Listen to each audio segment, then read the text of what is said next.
அனைவருக்கும் வணக்கம். தாவேகாவினுடைய வேட்பாளர்களினுடைய வெற்றி நிலவரம் எப்படி இருக்கு அப்படின்றத பத்தி தான் இந்த வீடியோல பார்க்க இருக்கிறோம். முன்னாடி நம்ம ஃபர்ஸ்ட் ரவுண்டு சர்வே பண்ணியிருப்போம், அதுக்கப்புறம் செகண்ட் ரவுண்டும் பண்ணியிருப்போம். அதெல்லாம் ஒரு ஓட் ஷேர் தாவேகாவுக்கு கிடைச்சிருக்கும். அதெல்லாம் வந்து கேண்டிடேட் அனௌன்ஸ் பண்றதுக்கு முன்னாடி, கேண்டிடேட்ஸ் களத்துக்கு போறதுக்கு முன்னாடி. இப்போ அதுல ஏதாவது சேஞ்ச் வந்திருக்கா அப்படின்றத பத்தி பார்க்க தான் தேர்ட் ரவுண்டு சர்வே நம்ம எடுத்திருக்கோம். அதுக்கப்புறம் 60 சீட்ல தான் பண்ணுவோம்னு சொல்லியிருந்தோம். செகண்ட் ரவுண்டா இன்னொரு 60 சீட்ல பண்ணலாம் அப்படின்றது ஒரு ஐடியா போயிட்டு இருக்கு. அதுல வந்து நிறைய பேர் கமெண்ட் பண்ணீங்க. அதுல இருந்து சில தொகுதிகளை நான் பிக் பண்ணிக்கிட்டேன். இப்போ நம்ம பார்க்க போறது என்னன்னா, தேர்ட் ரவுண்டு சர்வே கேடிசிசில முடிஞ்சிருச்சு. காஞ்சிபுரம், திருவள்ளூர், சென்னை, செங்கல்பட்டுல முடிஞ்சிருச்சு. கொங்கு பெல்ட்ல முடிஞ்சிருச்சு. நார்த் தமிழ்நாட்டிலையும் முடிஞ்சிருச்சு. ஸோ அந்த டேட்டா அட்ஜஸ்டட் டேட்டா தான். அந்த அட்ஜஸ்டட் டேட்டாலேருந்து எடுத்து இப்போ வந்து கேண்டிடேட்ஸோட ஓட் ஷேர் எப்படி இருக்குன்றது தான் பார்க்க இருக்கிறோம். 18th அன்னைக்கு ஒரு வீடியோ வரும். அந்த வீடியோல டீட்டெயில்டா நம்ம வந்து அந்த 60 சீட்டுமே எக்ஸ்பிளைன் பண்ண இருக்கோம். எந்த மாதிரியான சேஞ்சஸ் வந்திருக்கு, எப்படி வெற்றி நிலவரம் இருக்கு அப்படின்றது. பட் இந்த வீடியோல நம்ம ஃபுல் அண்ட் ஃபுல் ஃபோக்கஸ் பண்ண இருக்கிறது என்னன்னா, தாவேகாவினுடைய வேட்பாளர்களினுடைய அந்த வாக்கு சதவீதம் எப்படி இருக்கு அப்படின்றத பத்தி தெரிஞ்சுக்கலாம். ஏன்னா நார்த் தமிழ்நாடு எடுத்துக்கோங்க, கொங்கு பெல்ட் எடுத்துக்கோங்க, ஈவன் நீங்க வந்து கேடிசிசி கூட எடுத்துக்கோங்க. இந்த ஓட் ஷேர் எப்பயுமே கேண்டிடேட் அனௌன்ஸ் பண்ணதுக்கு அப்புறம் லைட்டா மாறும் திராவிட கட்சிகளுக்கு. ஆனா தாவேகாவை நம்ம திராவிட கட்சிகளோட ஒப்பிட முடியாது. ஏன்னா இது கரிஸ்மேட்டிக் லீடர்ஷிப் பேஸ்டு பார்ட்டி. அதனால அது லீடருக்கான ஓட்டா தான் வந்துட்டு இருக்கும். நம்ம சர்வே எடுக்கும் போதே இந்த மாதிரியான கொஸ்டின்ஸ் எல்லாம் வச்சோம். கேண்டிடேட்ஸ் அனௌன்ஸ் பண்ணதுக்கு அப்புறம் மாத்தி போடுவீங்களா, இல்ல உங்க கம்யூனிட்டியை சேர்ந்தவங்களை வேட்பாளரா நிறுத்தினாதான் நீங்க ஓட்டு போடுவீங்களா அப்படின்லாம் கேட்டப்பெல்லாம் இல்லைன்னு தான் சொன்னாங்க. எல்லாருமே விஜய் அவர்களுக்கான ஓட்டு, அவர் யாரை நிறுத்தினாலும் ஓட்டு போடுவோம் அப்படின்னு தான் சொன்னாங்க. ஸோ அந்த பாயிண்ட் ஆஃப் வியூலாம் நாங்கள் வந்து கன்சிடர் பண்ணி தான் தாவேகாவினுடைய ஓட் ஷேரை ஃபர்ஸ்ட் ரவுண்டு செகண்ட் ரவுண்ட்லலாம் நம்ம வந்து எரர் பாயிண்ட் போக தான் கொடுத்தோம். எரர் மார்ஜின் இல்லாமல் நான் எங்கேயுமே கொடுக்க மாட்டேன். ஏன்னா எரர் மார்ஜின் வந்து கண்டிப்பாக தேவை, எல்லா சர்வேலையும் அது இருக்கணும். அது இல்லாமல் ஒருத்தவங்க சர்வே வெளியிடுறாங்கன்னா அது ஃபேக்கான சர்வே அப்படின்றத நீங்கள் புரிஞ்சுக்கலாம். எல்லா சர்வேலையும் எரர் பாயிண்ட் இருக்கும். எரர் பாயிண்ட்னா என்ன அப்படின்னு சில பேர் கேட்குறாங்க. இப்போ நம்ம வந்து ஒரு கட்சி 40% எடுக்கும்னு சொல்கிறோம், தாவேகாவே எடுத்துவோம் 40% சொல்கிறோம். கடைசி நேரத்தில் மணி சர்க்குலேஷன், கேஸ்ட் போலரைசேஷன், இல்லை அந்த உள்ளூரில் நடக்கிற சில பிரச்சனைகள், இது எல்லாத்தையுமே மக்கள் மைண்டில் வச்சு வாக்குகளை கொஞ்சம் ஸ்விங் பண்ணி விடுறதுக்கு வாய்ப்பு இருக்கு. அதுல ஒரு 5% வந்து மற்ற 2 கட்சிகளுக்கு பிரிஞ்சு போச்சுன்னா தாவேகா 35க்கு வந்துடும். ஸோ அதுதான் எரர் மார்ஜின். அந்த 5% அது உறுதியா நடக்கும்னு சொல்ல முடியாது, ஒரு அசம்ஷன் தான். செஃபாலஜி அப்படின்றதே ஒரு சயின்ஸ் தான். அந்த சயின்ஸை படிச்சுக்கிட்டு அந்த ட்ரெண்டை புரிஞ்சுக்கணுமே தவிர இதுதான் நடக்கும் அதுதான் நடக்கும்னு சொல்லிட்டு நம்ம வந்து யூகத்தெல்லாம் பேசக்கூடாது. சயின்ஸ் அடிப்படையில் இந்த தொகுதியில இப்படி கட்சியோட ஓட் ஷேர் வருதா, ஸோ இவங்க தோற்பதற்கு வாய்ப்பு இருக்கு அப்படின்னு உறுதியா சொல்லலாம். ஆனா ஒரு அசம்ஷன் அடிப்படையில நம்ம சொல்லக்கூடாது. இந்த கட்சிக்கு ஸ்ட்ரென்த்தே இல்லை, இந்த கட்சிக்கு பூத் ஏஜென்ட்ஸ் இல்லை, இவங்களுக்கு வந்து இங்க கேண்டிடேட்டே இல்லை, எப்படி உங்களுக்கு ஓட்டு வரும் அப்படின்னு கேட்கறதுலாம் வந்து முட்டாள்தனமான கொஸ்டின்ஸாக தான் நான் பார்க்குறேன். அப்புறம் இன்னும் சில பேர் கேட்டது என்னன்னா, நீங்க வந்து இப்போ ஒரு தொகுதியில 600 சாம்பிள் எடுக்கிறீங்க, 500 300 எடுக்கிறீங்க, ஆனா அது எப்படி 2 லட்சம் பேரை ரெஃப்ளெக்ட் பண்ணுன்னு கேட்குறாங்க. இதுக்கு தான் நான் முன்னாடியே சொல்லியிருந்தேன். ஒரு பழமொழி கூட இருக்கு தமிழ்ல வந்து, ஒரு பானை சோற்றுக்கு ஒரு சோறு பதம்னுவாங்க. அதுதான் சாம்பிளிங்கும். நீங்க வந்து இப்போ 2 லட்சம் பேர் இருக்க ஒரு தொகுதியில போய் சர்வே எடுக்கணும்னா நீங்க 2 லட்சம் பேர்ட்டையும் கேட்கவே முடியாது. அது ப்ராக்டிக்கலி இம்பாசிபிள். ஆனா செக்ஷன் வைஸ் நீங்க பிரிச்சுக்கலாம். கிராம பகுதிகள், நகர பகுதிகள், செமி அர்பன் பிரிச்சுட்டு அங்கங்க பெண்கள் சார்ந்து ஒரு சாம்பிள்ஸ் எடுக்கலாம். அதுக்கப்புறம் ஆண்கள், அதுக்கப்புறம் above 60, above 50, ஏஜ் ஜெண்டர்னு பிரிச்சுக்கலாம். கேஸ்ட் வைஸ் பண்ணலாம், ரிலிஜன் வைஸ் பண்ணலாம். இப்படி பண்ணும்போது உங்களுக்கு அந்த டேட்டா கிடைக்கும். அந்த டேட்டா கம்மியா இருந்தாலும் அந்த ஒரு டேட்டா ஒரு 100 பேரை ரெஃப்ளெக்ட் பண்ணும். ஒரு 100 டேட்டா 10,000 பேரை கூட ரெஃப்ளெக்ட் பண்ணும். இங்க வந்து குவான்டிட்டி முக்கியம் கிடையாது, குவாலிட்டி முக்கியம். குவாலிட்டி தான் செஃபாலஜி. எந்த அளவுக்கு நீங்க குவாலிட்டியோட பண்றீங்களோ அந்த அளவுக்கு ரிசல்ட் கிடைக்கும். நீங்க வந்து இப்போ ஒரு 2 தெருவு எடுத்துக்கிறீங்க, அங்க மொத்தம் ஒரு 1000 ஓட்டர்ஸ் இருக்காங்கன்னே வச்சுப்போம். அந்த 2 தெருவில் 1000 ஓட்டர்ஸ் எடுக்கிறீங்கன்னு வச்சுக்கிட்டாலும் அந்த 2 தெருவில் அதிமுகவோட ஓட்டர்ஸ் இருப்பாங்க, இல்ல திமுகவோட கோர் ஓட்டர்ஸ் இருப்பாங்க. சரி, அந்த 2 தெருவு மட்டும் எடுத்துட்டு ஓகே இங்க திமுக ஜெயிக்கும், இல்ல இங்க அதிமுக ஜெயிக்கும் நீங்க சொல்லிட்டு போயிட்டீங்கன்னா ரிசல்ட் மாறி வரும், அங்க தாவேகா ஜெயிக்கும். ஏன்னா அந்த 2 தெருவு தாண்டி நீங்க போனீங்கன்னா பல தெருவுகள்ல தாவேகாவுக்கு ஓட்டு அதிகமா இருக்கும். அதனால நீங்க செலக்ட் பண்ற மெத்தடு முக்கியம், புரியுது இல்ல? குவான்டிட்டி முக்கியம் கிடையாது, குவாலிட்டி முக்கியம். இதை வந்து கேட்ட சப்ஸ்கிரைபர்ஸ்க்காக நான் சொல்லிக்கிறேன். சரி, ஓகே. இப்போ நம்ம கேடிசிசி அப்படின்னு நம்ம எடுத்துக்கிட்டோம் அப்படின்னா, அங்கே ஆல்ரெடி நம்ம பார்த்தோம், நிறைய தொகுதிகளில் வந்து நம்ம சர்வே எல்லாம் பண்ணியிருக்கோம். அதுலேருந்து கொஞ்சம் தொகுதிகளை மட்டும் தான் நம்ம பிக் பண்ணி எடுத்திருக்கோம். கேடிசிசியில் மொத்தம் 10 தொகுதிகள் செலக்ட் பண்ணியிருக்கோம். நார்த் தமிழ்நாட்டில் 13 தொகுதிகள் செலக்ட் பண்ணியிருக்கோம். கொங்கு தமிழ்நாட்டிலையும் நம்ம வந்து 13 தொகுதிகள் தான் செலக்ட் பண்ணியிருக்கோம். ஸோ நிறைய பேர் நிறைய தொகுதிகள் வந்து என்கிட்ட சஜஸ்ட் பண்ணீங்க, இதை செலக்ட் பண்ணிக்கோங்க, அதை பண்ணிக்கோங்கன்னு டிஸ்கஸ் பண்ணியிருக்கேன். செகண்ட் ரவுண்டில் இப்போ இந்த தேர்ட் ரவுண்டு சர்வேல செகண்ட் ரவுண்டு ஒன்று இருக்குது. அதை வந்து நான் நாளைக்கோ இல்லை நாளானிக்கோ போஸ்ட் பண்ணுறேன். அதில் வந்து டீட்டெயிலாக சொல்கிறேன் எந்தெந்த தொகுதியை செலக்ட் ஆகிருக்குன்னு. பட் என்னன்னா, இப்போ சில மாவட்டங்களாக இருக்குது, இப்போ சேலம் இந்த மாதிரி மாவட்டங்கள்லாம் ட்ரெண்ட் எங்களுக்கு தெரிஞ்சிருச்சு. அங்கே இதுக்கு மேலே பண்ண வேண்டிய அவசியம் இல்லை. எங்கெங்கெல்லாம் கொஞ்சம் டவுட் இருக்கு அல்லது எங்கெங்கெல்லாம் ஸ்விங் ஆக வாய்ப்பு இருக்கு அப்படின்றத டிஸ்கஸ் பண்ணி டீமோட டிஸ்கஸ் பண்ணி தான் நான் அதை வந்து செலக்ட் பண்ணி எழுதியிருக்கேன். ஓகே, இப்போ நம்ம சென்னை எடுத்துக்கிட்டோம் அப்படின்னா கேடிசிசின்னு வச்சுப்போம். காஞ்சிபுரம், திருவள்ளூர், சென்னை, செங்கல்பட்டு இங்க 10 தொகுதிகள் செலக்ட் பண்ணியிருக்கோம். தென்சென்னையை பொறுத்த வரைக்கும் அண்ணா நகர், சைதாப்பேட்டை, விருகம்பாக்கம், டி நகர், மயிலாப்பூர், வேளச்சேரி இருக்கு. இதுல வந்து நம்ம செலக்ட் பண்ண தொகுதிகள் 2 தான், வேளச்சேரியும் மயிலாப்பூரையும் செலக்ட் பண்ணியிருக்கோம். அதே மாதிரி வட சென்னையில 7 தொகுதிகள் இருக்கு. ஆர்கே நகர், பெரம்பூர், திருவிக்கா நகர், கொளத்தூர், வில்லிவாக்கம், எழும்பூர், ராயபுரம். இங்க நம்ம செலக்ட் பண்ண தொகுதிகள் வந்து பெரம்பூர், கொளத்தூர், எழும்பூர், ராயபுரம், அவ்வளவுதான். இந்த தொகுதிகள் தான் செலக்ட் ஆயிருக்கு. மத்திய சென்னையில வந்து 1000 விளக்கு, துறைமுகம், சேப்பாக்கம், திருவல்லிக்கேணி இருக்கு. இந்த 4 தொகுதியுமே ரிஜெக்ட் பண்ணிட்டோம். ஏன்னா இங்க வந்து ட்ரெண்ட் சேஞ்ச் ஆக வாய்ப்பே கிடையாது. அடுத்தது நீங்க திருவள்ளூர் எடுத்துக்கிட்டீங்கன்னா 10 தொகுதிகள் இருக்கு. இங்க செலக்ட் ஆன தொகுதி ஒன்னே தான், கும்மிடிப்பூண்டி. அதுக்கப்புறம் அம்பத்தூர் வந்து லாஸ்ட் மினிட்ல சேர்த்துக்கிட்டோம். ஏன்னா வந்து நிறைய சஜஷன்ஸ் வந்துச்சு இதை சேர்த்துக்கலாம் அப்படின்ட்டு, அதனால இதையும் சேர்த்துக்கிட்டாச்சு. அதுக்கப்புறம் காஞ்சிபுரத்தை பொறுத்த வரைக்கும் 4 தொகுதிகள் இருக்கு. இங்க நம்ம செலக்ட் பண்ண தொகுதி தான், காஞ்சிபுரம் சட்டமன்ற தொகுதி. அதுக்கப்புறம் செங்கல்பட்டுல 7 தொகுதிகள் இருக்கு. இங்க நம்ம செலக்ட் பண்ண தொகுதி தாம்பரம் சட்டமன்ற தொகுதி. அதுக்கப்புறம் வடக்கு மண்டலத்தை பொறுத்த வரைக்கும் 13 தொகுதிகளை செலக்ட் பண்ணியிருக்கோம். இங்க வர மாவட்டங்கள் வேலூர், திருப்பத்தூர், ராணிப்பேட்டை, திருவண்ணாமலை, கிருஷ்ணகிரி, சேலம், கடலூர், பெரம்பலூர், அரியலூர், தர்மபுரி, விழுப்புரம், கள்ளக்குறிச்சி. இதுக்கப்புறம் வந்து இந்த வேலூர் மாவட்டத்தை பார்த்தோம் அப்படின்னா 4 சட்டமன்ற தொகுதிகள் இருக்கு. இங்க நம்ம செலக்ட் பண்ண தொகுதி காட்பாடி தொகுதி. ஏன்னா இங்க வந்து ஸ்விங் வைல்டா இருக்கு, 2 சர்வேலுமே 3rd ரவுண்ட்லயும் அப்படிதான் போயிட்டு இருக்கு.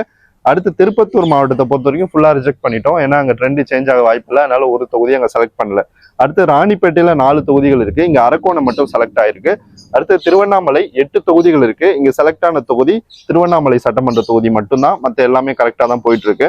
அதுக்கப்புறம் நீங்க கிருஷ்ணகிரி எடுத்துக்கிட்டீங்கன்னா 6 சட்டமன்ற தொகுதிகள் இருக்கு. இந்த 6 சட்டமன்ற தொகுதிகள்ல நம்ம செலக்ட் பண்ணது 2 தொகுதி, ஒன்னு ஹொசூர், இன்னொன்னு வேப்பனஹள்ளி. ஹொசூர்ல வந்து கேண்டிடேட் மாறினதுனால மறுபடியும் எடுக்க வேண்டிய ஒரு கட்டாயம் இருக்கு. ஏன்னா முன்னாடி வந்து அம்பரீஷ் வேட்பாளராக அறிவிக்கப்பட்டாரு. ஆனா சில பர்சனல் ரீசன்ஸ்னால அவரால் நிக்க முடியல. அவருக்கு பதிலாக வடிவேல் அப்படின்றவர் நிற்கிறாரு. அண்ட் அந்த தொகுதி வந்து அல்ட்ரா அர்பன் சீட்டு, பியூர் அர்பன் சொல்லலாம். அதனால தாவேகாவோட பர்ஃபார்மன்ஸ் எப்படி இருக்கு அப்படின்னு தெரிஞ்சுக்க வேண்டிய ஒரு கட்டாயம் இருக்கிறதுனால அதை சேர்த்துக்கிட்டோம். அதுக்கப்புறம் வேப்பனஹள்ளி வந்து சேர்க்கிற ஒரு ஐடியாவே இல்லை. அதுவுமே வந்து ஒரு டிஸ்கஷன் போய் அதுக்கப்புறம் தான் சேர்த்துக்கிட்டாச்சு. அதுக்கடுத்து நீங்க சேலம் எடுத்துக்கிட்டீங்க அப்படின்னா வீரபாண்டி மட்டும் செலக்ட் பண்ணியிருக்கோம். மற்ற எந்த தொகுதியும் செலக்ட் பண்ணல, எல்லாத்தையும் ரிஜெக்ட் பண்ணிட்டோம். வீரபாண்டியை மட்டும் செலக்ட் பண்ணது காரணம் என்னன்னா, அது எடப்பாடி தொகுதியை ஒட்டி வருது, ட்ரெண்ட் எப்படி இருக்குன்றத தெரிஞ்சுக்கிறதுக்காக தான். அதுக்கப்புறம் வீரபாண்டி வந்து ஒரு ரூரல் தொகுதி.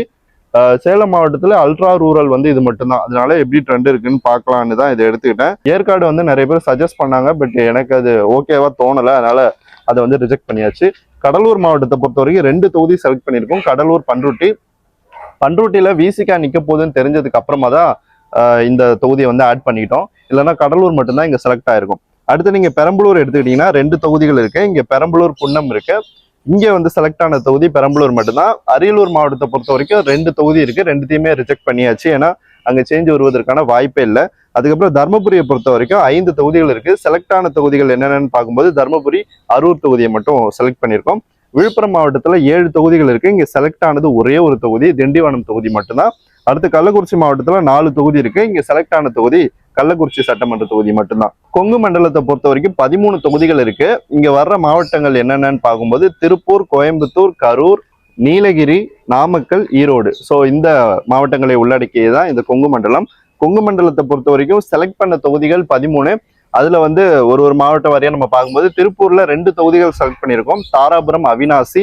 கோயம்புத்தூர்ல 3 தொகுதிகள் செலக்ட் பண்ணியிருக்கோம். தொண்டாமுத்தூர், கிணத்துக்கடவு, சிங்காநல்லூர். கரூர்ல 1 தொகுதி செலக்ட் பண்ணியிருக்கோம். மொத்தம் 4 இருக்கு. அதுல 1 தான் செலக்ட் ஆயிருக்கு. 1 வந்து கரூர். அதுக்கப்புறம் நீலகிரியில 3 தொகுதிகள் இருக்கு. இங்க செலக்ட் ஆன தொகுதி உதகமண்டலம். நாமக்கல்ல 6 தொகுதிகள் இருக்கு. இங்க செலக்ட் ஆன தொகுதிகள் 2. ராசிபுரம், திருச்செங்கோடு. ஈரோட்ல 8 தொகுதிகள் இருக்கு. இங்க செலக்ட் ஆன தொகுதிகள் கோபிச்செட்டிப்பாளையம், பவானிசாகர், பெருந்துறை, அந்தியூர். ஸோ இதுதான் வந்து நம்ம ஓவராலா பார்க்கக்கூடிய சட்டமன்ற தொகுதிகள். இந்த first round survey and second round சர்வேலேருந்து இந்த 3rd ரவுண்டு சர்வே முழுமையா மாறுபட்டு இருக்கும். இப்போ நம்ம பார்க்கிற இந்த 60 சட்டமன்ற தொகுதிகள்ல முதற்கட்டமா இப்போ நம்ம 36 பார்க்கிறோம். இதுக்கு அடுத்தது கொஞ்சம் இருக்கு. அதை வந்து நாளைக்கோ இல்லை நாளான்னைக்கோ நான் போஸ்ட் பண்றேன். இப்போ நம்ம வேட்பாளர்களுடைய வெற்றி நிலவரம் எப்படி இருக்கு அப்படின்றத நம்ம தொடர்ந்து பார்க்க இருக்கிறோம். சரி, நம்ம இப்ப சென்னையில இருந்து வந்துடலாம். மயிலாப்பூர் தொகுதியை பொறுத்த வரைக்கும் வெங்கட்ராமன் வெற்றி பெறுவதற்கான வாய்ப்பு பிரகாசமா இருக்கு. 55% வாக்குகளை பெற்று முன்னிலை வகிக்கிறாரு. அவரை எதிர்த்து போட்டியிடுற சிட்டிங் எம்எல்ஏ திமுகவை சேர்ந்த வேலு வந்து 31% வாங்குறாரு. தமிழிசை 10% வாங்கி டெபாசிட் எடுக்கிறாங்க. அடுத்த தொகுதி வேளச்சேரி. இங்க தாவேகா வேட்பாளர் ஆர் குமார் 51% வாக்குகளை பெற்று ஒரு ஸ்ட்ராங் லீட்ல இருக்காரு, ஜெயிச்சிருவாரு அப்படின்னு தான் நினைக்கிறேன். அதுக்கப்புறம் காங்கிரஸ் வேட்பாளர் ஹசன் மௌலானா 28% வாங்கி பின்னடைவை சந்திக்கிறாரு. அதிமுக வேட்பாளர் MK அசோக் 17% வாங்கி டெபாசிட்டை ரீடைன் பண்றாரு. அடுத்தது வடசென்னை எடுத்துக்கிட்டீங்கன்னா பெரம்பூர்ல தாவேகா தலைவர் விஜய் அவர்கள் போட்டிடுறாரு. இவர் இந்த தொகுதியில 58% வாக்குகளை பெற்று ஒரு பயங்கரமான லீட்ல இருக்காரு. அதுக்கப்புறம் 2வது இடத்துல RD சேகர் திமுகவோட சிட்டிங் MLA 24% வாங்குறாரு. பாமக வேட்பாளர் திலகவாமா 11% வாங்கி டெபாசிட் எடுக்கிறாங்க. அடுத்த தொகுதி கொளத்தூர். இங்க VS பாபு தாவேகா வேட்பாளர் 43% வாங்கி லீட் பண்றாரு. அதுக்கப்புறம் சந்தான கிருஷ்ணன் அதிமுக வேட்பாளர் டெபாசிட் எடுக்கிறாரு 10% வாங்கி. அடுத்து எழும்பூர். இங்க ராஜ்மோகன் 45% வாங்கி லீட் பண்ணிட்டு இருக்காரு. தமிழன் பிரசன்னா 33% வாங்கி 2வது இடத்துலயும், அபிஷேக் ரங்கசாமி 15% வாங்கி 3வது இடத்துலயும் இருக்காரு. அதுக்கப்புறம் ராயபுரம். இங்க தாவேகா வேட்பாளர் விஜயதாமு 40% வாங்குறாரு. ஆக்சுவலா ஓட் ஷேர் கொஞ்சம் டவுன் ஆயிருக்கு. இவருக்கு முன்னாடி கேண்டிடேட் அனௌன்ஸ் பண்றதுக்கு முன்னாடி இங்க ஓட் ஷேர் ஆல்மோஸ்ட் 45% தாண்டி இருந்தது. இப்போ இது டவுன் ஆயிருக்கு. ஸோ கேண்டிடேட்டுக்கான ஆதரவு வளையத்துல கொஞ்சம் பிரச்சனை இருக்கு அந்த இடத்துல. அதுக்கப்புறம் சுபேர்கான் திமுக வேட்பாளர் 37% வாங்கியிருக்காரு. ஜெயக்குமார் 20% வாங்கி டெபாசிட்டை ரீடைன் பண்ணி 3வது இடம் போறாரு. ஸோ இதுதான் நம்ம சென்னை மண்டலத்துல பார்த்தது. இப்போ அடுத்து திருவள்ளூர் எடுத்துக்கிட்டீங்கன்னா கும்மிடிப்பூண்டி அண்ட் அம்பத்தூர் 2 தொகுதிகள் செலக்ட் ஆயிருக்கு. கும்மிடிப்பூண்டியை பொறுத்த வரைக்கும் விஜயகுமார் தாவேகா வேட்பாளர் 46% வாங்கி வெற்றி பெறுவதற்கான வாய்ப்பு இருக்கு. கோவிந்தராஜன் திமுக MLA 35% வாங்கி பின்னடைவை சந்திக்கிறாரு. சுதாகர் அதிமுக வேட்பாளர் 18% வாங்கி 3வது இடம் போறாரு. அடுத்த தொகுதியா பார்ப்பது அம்பத்தூர். இங்க தாவேகா வேட்பாளர் பாலமுருகன் 50% வாக்குகளை பெற்று வெற்றி பெறுவதற்கான வாய்ப்பு பிரகாசமா இருக்கு. திமுக வேட்பாளர் பூர்ணிமா 30% வாங்குறாங்க. அதுக்கப்புறம் அதிமுக கூட்டணியில பாமக இங்க களமிறங்குது. KN சேகர் 15% வாங்கி டெபாசிட் எடுப்பதற்கான வாய்ப்பு இவருக்கு இருக்கு. அடுத்த தொகுதி காஞ்சிபுரம் மாவட்டத்தில் வருகின்ற காஞ்சிபுரம் சட்டமன்ற தொகுதி. இங்க V ரஞ்சித்குமார் தாவேகா வேட்பாளர் 39% வாங்குறாரு. ஆல்மோஸ்ட் 40க்கு மேல இருந்துச்சு ஓட் ஷேர். இப்போ அது டவுன் ஆயிருக்கு. அப்போ தாவேகாவினுடைய கேண்டிடேட்டுக்கான ஆதரவு வளையம் இங்க கொஞ்சம் குறைஞ்சிருக்கு ஆஃப்டர் கேண்டிடேட் அனௌன்ஸ்மெண்ட். ஸோ இங்க நித்யா சுகுமார் திமுக வேட்பாளர் 30% வாங்கி 2வது இடம் வராங்க. சோமசுந்தரம் அதிமுக வேட்பாளர் 19% வாங்கி 3வது இடம் போறாரு. அடுத்தது செங்கல்பட்டு. இங்க தாவேகா வேட்பாளர் சரத்குமார் தாம்பரம் சட்டமன்ற தொகுதியை சேர்ந்தவர் வெற்றி பெறுவதற்கான வாய்ப்பு பிரகாசமா இருக்கு. 53% எடுக்கிறாரு. அதுக்கப்புறம் கிருத்திகா தேவி திமுக வேட்பாளர் 31% எடுக்கிறாங்க. அதிமுக வேட்பாளர் ராஜேந்திரன் 12% எடுத்து டெபாசிட் எடுப்பதற்கான வாய்ப்பு தான் இங்க அதிகமா இருக்கு. அடுத்தது நீங்க வடக்கு மண்டலம்னு வந்துட்டீங்கன்னா வேலூர். இந்த வேலூர் மாவட்டத்துல வருகின்ற காட்பாடி சட்டமன்ற தொகுதியில தாவேகா வேட்பாளர் சுதாகரன் 40% வாங்கி வெற்றி பெறுவதற்கான வாய்ப்பு இருக்கு. துரைமுருகன் 31% வாங்கி தோல்வியை தழுவுறாரு. வீராமு 21% வாங்கி 3வது இடம் போவதற்கான வாய்ப்பு தான் இங்க அதிகமா இருக்கு. அடுத்து நீங்க திருப்பத்தூர் மாவட்டம், அது ஃபுல்லா ரிஜெக்டடு. அதுக்கப்புறம் ராணிப்பேட்டை வந்தீங்கன்னா அரக்கோணம் சட்டமன்ற தொகுதி. இங்க தாவேகா வேட்பாளர் காந்திராஜ் 43% வாங்கி வெற்றி பெறுவதற்கான வாய்ப்பு இருக்கு. எழில் கரோலின் இவங்க விசிகா வேட்பாளர் 22% வாங்கி 3வது இடம் போவதற்கான வாய்ப்பு இருக்கு. அதிமுக வேட்பாளர் ரவி 2வது இடம் 30% வாங்கி வராரு. அடுத்த மாவட்டமா திருவண்ணாமலை. இங்க வருகின்ற திருவண்ணாமலை சட்டமன்ற தொகுதியில அருள் ஆறுமுகம் தாவேகா வேட்பாளர் 43% வாங்கி லீட் பண்றாரு. அடுத்த திமுக வேட்பாளர் இந்நாள் அமைச்சர் EV வேலு 40% வாங்கி பின்னடைவை சந்திக்கிறாரு. அதுக்கப்புறம் ஏழுமலை பாஜக வேட்பாளர் இவர் 10% வாக்குகளை வாங்கி டெபாசிட் எடுக்கிறாரு. ஸோ திருவண்ணாமலையில அந்த ஒரு தொகுதி தான் செலக்ட் ஆயிருக்கு. செகண்ட் ரவுண்ட்ல மேபி இந்த போலூர் ஆரணி எல்லாம் சேர்க்க ட்ரை பண்றேன். அடுத்து கிருஷ்ணகிரி மாவட்டத்தை பொறுத்த வரைக்கும் ஓசூர் சட்டமன்ற தொகுதி. இங்க தாவேகா வேட்பாளர் வடிவேல் 33% வாங்கி 2வது இடம் வராரு. அதிமுக வேட்பாளர் பாலகிருஷ்ண ரெட்டி முதலிடம் வராரு 40% எடுத்து. SA சத்யா 21% எடுக்கிறாரு. அடுத்த தொகுதி வேப்பனஹள்ளி. இங்க தாவேகா வேட்பாளர் சம்பங்கி 44% எடுக்கிறாரு. ஆக்சுவலா ஃபர்ஸ்ட் ரவுண்டு செகண்ட் ரவுண்டு இந்த 2 சர்வேலையுமே வேப்பனஹள்ளியில தாவேகா கடுமையான பின்னடைவை சந்திச்சுது. செகண்ட் ரவுண்டு சர்வேல 3வது இடமே போச்சு. ஆனா தேர்ட் ரவுண்ட்ல ஆஃப்டர் கேண்டிடேட் அனௌன்ஸ்மெண்ட்டுக்கு அப்புறமா முதல் இடத்துக்கு ஏறி வந்திருக்கு. காரணம் கேண்டிடேட் வேல்யூ தான். சில இடங்கள்ல கேண்டிடேட்ஸ்னால ஓட் ஷேர் குறைஞ்சாலும் இந்த இடத்துல பயங்கரமா இன்க்ரீஸ் ஆகிருக்கு. 3வது போன தாவேகா 31% எடுத்த தாவேகா இங்க 44 வருது. கிட்டத்தட்ட 10% ஓட்டை அதிகமா எடுத்திருக்கு. அது அதிமுக கிட்ட இருந்தா எடுத்திருக்கு. அடுத்து இங்க திமுக வேட்பாளர் ஸ்ரீனிவாசன் 31% எடுத்து 2வது வராரு. KP முனுசாமி அதிமுக வேட்பாளர் 20% எடுத்து 3வது வராரு. டெபாசிட் வாங்கிடுவாரு. அடுத்து சேலம் மாவட்டம். இங்க வீரபாண்டி சட்டமன்ற தொகுதி. இங்க தாவேகா வேட்பாளர் MS பழனிவேல் 44% எடுத்து வெற்றி பெறுவதற்கான வாய்ப்பு பிரகாசமா இருக்கு. திமுக வேட்பாளர் AK தருண் 16% எடுத்து டெபாசிட் எடுப்பதற்கான வாய்ப்பு இருக்கு. அதுக்கப்புறம் அதிமுக வேட்பாளர் பாலாஜி சுகுமார் 38% எடுத்து ஒரு கடும் போட்டியை கொடுத்து 2வது இடம் வருவதற்கான வாய்ப்பு தான் இருக்கு. அடுத்து கடலூர் மாவட்டத்துல வருகின்ற கடலூர் சட்டமன்ற தொகுதி. இங்க தாவேகா வேட்பாளர் V ராஜ்குமார் 52% எடுத்து வெற்றி பெறுவதற்கான வாய்ப்பு இருக்கு. திமுக வேட்பாளர் AS சந்திரசேகரன் 19% எடுத்து தோல்வி அடைவதற்கான வாய்ப்பு இருக்கு. MC சம்பத் அதிமுக கேண்டிடேட் 22% வாங்குவதற்கான வாய்ப்பு இருக்கு. அடுத்த தொகுதி பண்ருட்டி, இங்க தாவேகா வேட்பாளர் மணிகண்டன் 40% எடுத்து வெற்றி பெறுவதற்கான வாய்ப்பு இருக்கு.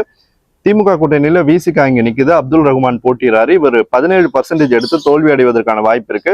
அதிமுக கூட்டணியை பொறுத்த வரைக்கும் கே மோகன் நிக்கிறாரு, 36% எடுத்து ஒரு ஃபைட்டு கொடுப்பாரு, ஆனா தோல்விதான் அடைவாரு, ரெண்டாவது வருவாரு. அடுத்தது பெரம்பலூர் மாவட்டத்துல பெரம்பலூர் சட்டமன்ற தொகுதி செலக்ட் ஆயிருக்கு. இங்க கே சிவகுமார் தாவேகா வேட்பாளர் 37% எடுத்து வெற்றி பெறுவதற்கான வாய்ப்பு இருக்கு. ST ஜெயலட்சுமி திமுக வேட்பாளர் 36% எடுத்து தோல்வி அடைய வாய்ப்பு இருக்கு. தமிழ்ச்செல்வன் அதிமுக வேட்பாளர் 20% எடுத்து மூணாவது இடம் வருவதற்கான வாய்ப்பு இருக்கு. தர்மபுரியை பொறுத்த வரைக்கும் தர்மபுரியில தாவேகா வேட்பாளர் சிவன் வந்து 38% எடுத்து வெற்றி பெறுவதற்கான வாய்ப்பு இருக்கு. கடும் போட்டி இங்க நிலவுது. சௌமியா அன்புமணி பாமக வேட்பாளர் 36% எடுத்து ரெண்டாவது இடம் வராங்க, டைட் ரேஸ். இளங்கோவன் தேமுதிக வேட்பாளர் 20% எடுத்து மூணாவது போறாரு. அரூர் சட்டமன்ற தொகுதியில ராகேஷ் 51% எடுத்து முதலிடம் வராரு. அடுத்து நீங்க விழுப்புரம் எடுத்துட்டீங்கன்னா திண்டிவனம், இங்க திண்டிவனத்துல தாவேகா வேட்பாளர் சக்திவேல் 46% எடுத்து லீட் பண்றாரு. அடுத்து கள்ளக்குறிச்சி மாவட்டம், இங்க தாவேகா வேட்பாளர் அருள் விக்னேஷ் 49% எடுத்து ஸ்ட்ராங் லீடோட முதலிடம் வராரு.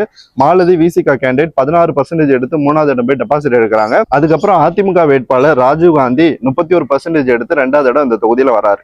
ஓகே, இப்ப நம்ம கொங்கு பெல்ட்டை பார்க்க இருக்கிறோம். கொங்கு பெல்ட்ல மொத்தம் 13 சட்டமன்ற தொகுதி இருக்கு. இங்க தாராபுரத்தை பொறுத்த வரைக்கும் கௌரி சித்ரா 39% எடுத்து முதலிடம் வராங்க. ரெண்டாவது இடத்துல அதிமுக வேட்பாளர் சத்யபாமா 35% எடுத்து வராங்க. திமுக கூட்டணியில இந்திராணி 23% எடுத்து மூணாவது இடம் வராங்க. அடுத்து அவினாசி தொகுதி, இங்க தாவேகா வேட்பாளர் கமலி 37% எடுத்து லீட் பண்றாங்க. இந்த தொகுதியெல்லாம் வந்து ட்ரையலான தொகுதி, செகண்ட் ரவுண்ட் சர்வேல இப்ப இங்க லீடிங் வந்துருச்சு. கேண்டிடேட் வேல்யூ இங்க ஒர்க் ஆகுது. அதுக்கப்புறம் கோகிலாமணி திமுக வேட்பாளர் 35% எடுத்து ரெண்டாவது வராங்க. அதுக்கப்புறம் எல் முருகன் பாஜக வேட்பாளர் 21% எடுத்து மூணாவது போறாரு. அடுத்து கோயம்புத்தூர் மாவட்டம், இங்க தொண்டாமுத்தூர் தொகுதியில சதீஷ் ராஜ் தாவேகா வேட்பாளர் 43% எடுக்கிறாரு. திமுக வேட்பாளர் கார்த்திகேயன் 15% எடுக்கிறாரு. அதிமுக வேட்பாளர் SP வேலுமணி 40% இந்த தொகுதியில வாங்குறாரு. அடுத்த தொகுதி கிணத்துக்கடவு, இங்க தாவேகா வேட்பாளர் வி விக்னேஷ் 49% எடுத்து லீட் பண்றாரு. சபரி கார்த்திகேயன் திமுக வேட்பாளர் 16% எடுக்கிறாரு. அதிமுக வேட்பாளர் தாமோதரன் 33% எடுத்து ரெண்டாவது இடம் வராரு. அடுத்து சிங்காநல்லூர் சட்டமன்ற தொகுதி, இங்க தாவேகா வேட்பாளர் KS கிரிபிரசாத் வந்து 50% எடுக்கிறாரு. திமுக கூட்டணியில காங்கிரஸ் நிக்குது, இங்க வந்து ஸ்ரீநிதி நாயுடு 13% எடுக்கிறாங்க. அதிமுக கூட்டணியில ஜெயராம் போட்டிடுறாரு, 35% இந்த தொகுதியில வாங்குவாரு. அடுத்து கரூர், இங்க தாவேகா வேட்பாளர் மதியழகன் 50% வாக்குகளை பெற்று வெற்றி பெறுவதற்கான வாய்ப்பு பிரகாசமா இருக்கு. ஆசி தியாகராஜன் திமுக வேட்பாளர் 37% வாங்குறாரு. விஜயபாஸ்கர் அதிமுக வேட்பாளர் முன்னாள் அமைச்சர் 11% வாங்கி டெபாசிட் எடுக்க வாய்ப்பு இருக்கு. அடுத்து நீலகிரி, இங்க உதகமண்டலம் தொகுதி, இங்க வந்து இப்ராஹிம் தாவேகா வேட்பாளர் 40% வாங்குறாரு.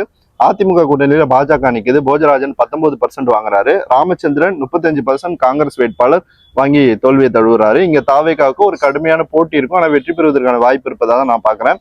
அடுத்து நாமக்கல், இங்க ராசிபுரத்தை பொறுத்த வரைக்கும் லோகேஷ் தனபால் தாவேகா வேட்பாளர் 48% எடுத்து வெற்றி பெறுவதற்கான வாய்ப்பு இருக்கு. திமுக வேட்பாளர் மதிவேந்தன் 33% வாங்குவதற்கு வாய்ப்பு இருக்கு.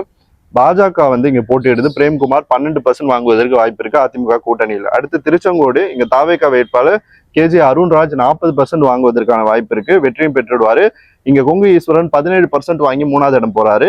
சந்திரசேகர் அதிமுக வேட்பாளர் 37% எடுத்து ரெண்டாவது இடம் வராரு. அடுத்து ஈரோடு, இங்க கோபிச்செட்டிப்பாளையம், இங்க தாவேகா வேட்பாளர் KA செங்கோட்டையன் 51% வாக்குகளை பெற்று வெற்றி பெறுவதற்கான வாய்ப்பு பிரகாசமா இருக்கு. அதுக்கப்புறம் நல்ல சிவம் திமுக வேட்பாளர் 29% வாங்குறாரு. அதுக்கப்புறம் VP பாலு, இவர் வந்து அதிமுக வேட்பாளராக களமிறங்குறாரு, 17% வாங்குறாரு. அதுக்கப்புறம் பவானி சாகர், இங்க தாவேகா வேட்பாளர் VP தமிழ்ச்செல்வி 45% வாங்கி வெற்றி பெறுவதற்கான வாய்ப்பு இருக்கு. PL Sundaram CPI communist party of India வேட்பாளர் 16% வாங்கி டெபாசிட் எடுக்கிறாரு. அதிமுக வேட்பாளர் பன்னாரி இங்க வந்து 34% வாங்கி ரெண்டாவது இடம் வருவதற்கான வாய்ப்பு இருக்கு. அடுத்து பெருந்துறை சட்டமன்ற தொகுதி, இங்க தாவேகா வேட்பாளர் VT அருணாச்சலம் 30% வாக்குகளை பெற்று ரெண்டாவது இடம் போறாரு. முதல் இடத்துக்கு அதிமுக வேட்பாளர் ஜெயக்குமார் வராரு, 46% வாங்குறாரு. அடுத்த தொகுதி அந்தியூர், இங்க தாவேகா வேட்பாளர் விஜய் வெங்கடேஷ் 29% வாங்குறாரு. திமுக வேட்பாளர் சிவபாலன் 20% வாங்குறாரு. அதிமுக வேட்பாளர் ஹரிபாஸ்கர் 48% வாங்கி வெற்றி பெற்றாரு. ஸோ இதுதான் வந்து இந்த ஈரோடு மண்டலத்தினுடைய கலை நிலவரம். ஸோ ஓவராலா நம்ம பார்த்துட்டோம். இப்போ இருக்கிற டேட்டா, தேர்ட் ரவுண்ட் சர்வேயோட data, unadjusted data and adjusted data, இது ரெண்டுத்துமே நீங்க கியூமுலேட்டிவா பார்த்தாலும் இந்த மாதிரியான வேல்யூ தான் வரும். பட் இன்னும் நம்ம டீட்டெயில்டா டேட்டா ஃபுல்லா வந்ததுக்கு அப்புறம் மற்ற தொகுதிகளை பத்தி பார்ப்போம். இப்போ செலக்ட் ஆன 60 சட்டமன்ற தொகுதியில முதல் 36 சட்டமன்ற தொகுதிகளில் இருக்கிற தாவேகா வேட்பாளர்களினுடைய வெற்றி நிலவரம் இப்படிதான் இருக்கு. சில இடங்கள்ல வெற்றி வாய்ப்பு அதிகமாயிருக்கு, சில இடங்கள்ல லைட்டா குறைஞ்சிருக்கு. கேண்டிடேட் வேல்யூ ஒர்க் ஆகியிருக்கு, சில இடத்துல ஒர்க் ஆகாமவும் போயிருக்கு. ஸோ இப்படிதான் அந்த கள நிலவரமானது இருக்கு. இதுக்கப்புறம் மீதி இருக்கிற சட்டமன்ற தொகுதிகளில் இருக்கிற தாவேகா வேட்பாளர்களினுடைய வெற்றி நிலவரம் எப்படி இருக்கு அப்படின்றத இன்னொரு வீடியோல பார்க்கலாம். நன்றி.